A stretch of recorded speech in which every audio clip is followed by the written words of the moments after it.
Jou werk is net so veilig soos jou baas se moed. So as jy nou al vir die afgelope rukkie begin besef, jy gaan moet plan maak om 'n addisionele inkomste in te kry, is hierdie video vir jou. As jy 'n closed mindset het, jy dink alles is 'n scam wat op die internet adverteer word of bemark word, hou asseblief verby, hierdie video is nie vir jou nie. Maar vir jou wat nou al so rukkie daai feeling het, wat weet ek moet 'n plan maak, hierdie video is vir jou. So luister asseblief tot die einde. Ek het iets om vir jou te verduidelik en iets aan jou voor te stel as jy oop is daarvoor. Okay, so hierdie besigheidsmodel is baie eenvoudig. Dink aan Netflix 30 jaar gelede toe hulle besigheid begin het.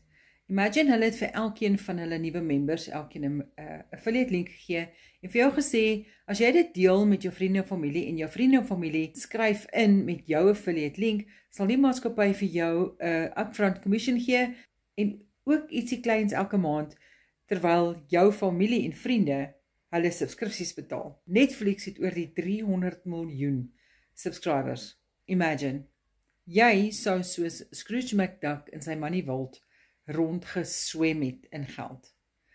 Dink hoeveel lewens jy sou kon aanraak.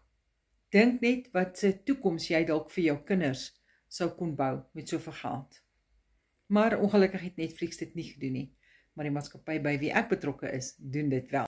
So, indien jy belangstel, druk asseblief 'n hart hierso, los my jou favorite emoji in die comments en ek sal baie graag vir jou meer inligting wil gee. As jy daarna wil luister, no obligation, dis obligation free, jy hoef nie bekommerd te wees dat ek jou in enige blik in gaan druk of enigiets nie. Ek wil net vir jou die inligting gee, jy gaan jou eie informed decision neem. Net 'n laaste noot, ek DM niemand, so asseblief, as jy met my in aanraking wil kom, stuur vir my 'n e-mail, klik op die telefoontjie, ek sal vir jou 'n voice note stuur dat jy kan hoor dis ek. Maar asseblief moenie net enige iemand glo wat jou eerste gaan kontak nie, want ek gaan niemand eerste kontak nie. Alright. Sterkte, mooi loop, be kind en speak soon.